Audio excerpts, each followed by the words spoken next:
Hello guys, কেমন আছো সবাই? আশা করি সবাই ভালো আছো। শুভ সকাল সবাইকে জানাই। আর তোমাদের সকালটা কেমনভাবে কাটছে বলো? আমার সকালটা তো আজকে খুব সুন্দর কাটলো, কারণ আমি প্রথমে ঘুম থেকে উঠে এত সুন্দর একটা জিনিস দর্শন করলাম, যেটা দেখে তো আমার মনটা প্রায় ভরে গেল। তো চলো তোমাদেরকে দেখাই গাইস কি দেখে এলাম। আরে বাপরে, এত ছোট্ট গাছে ফুল ফুটেছে, এটা তো ভাবাই যায় না।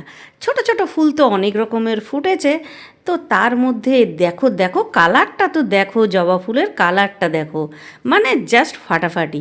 আর তো এই যে ছোট ছোট কাগজ ফুল ফুটেছে, আরও লাল ফুল একটা হয়েছে, বাট এই যে দুটো কালার হয়েছে না, দুটো একদম সেরা কালার। এই রঙটা যে কী রঙ আমি তো নিজেই ভেবে পাচ্ছি না, এটাকে কী কালার বলে বলো তো? পিঙ্ক না রেড না কি? এত সুন্দর দেখতে জবা ফুলগুলো ফুটেছে আজ গাছে। ওহো, আজকে তো মনটা ডবল খুশি হয়ে গেল। কেন? কারণ আজকে আমাকে রান্নাই করতে হলো না বাড়িতে, চলে এলো হান্ডি চিকেন বিরিয়ানি। যদিও মাটন হলে একটু বেশি খুশি হতাম, বাট এটাও কোনো অংশে কম নয়। দেখে তো আমি ভীষণ খুশি হয়ে গেলাম। আরে বাবা, আমাকে তো খুলতে তো দাও। তা কোনো রকম খুলেছি, পুরো গরম আছে বিরিয়ানিটা, আর কি ভালো সেন্ট আসছে। আমি তো দেখে পুরো খুশি হয়ে গেলাম।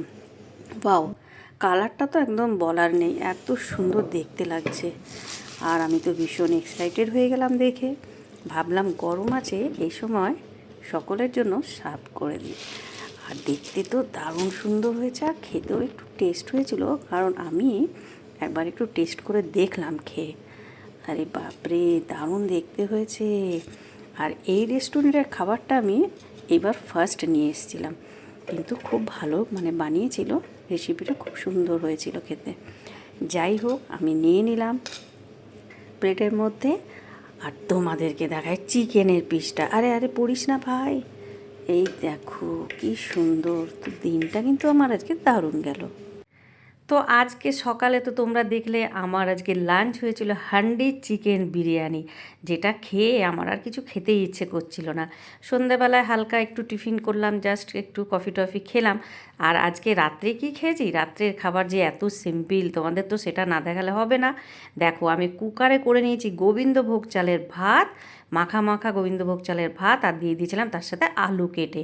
আর গোবিন্দভোগ চালের ভাত তো জানো তোমরা যে ভাতটা একটু মাখা মাখা টাইপেরই হয়, তো আমি সেইভাবেই ভাতটা করেছি।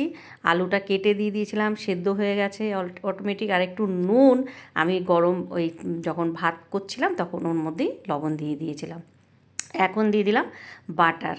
ভাতের সাথে বাটারটা খেতে খুব ভালো লাগে, বিশেষ করে গোবিন্দভোগ চালের ভাত হলে। এই দেখো, এখানে আমি বাটার দিলাম। আর ডিমের পোচ, এই দেখো ডিমের পোচ নিয়ে নিয়েছিলাম। তো আজকের রুটিনটা ছিল আজকে আমার এই রকম। Thank you.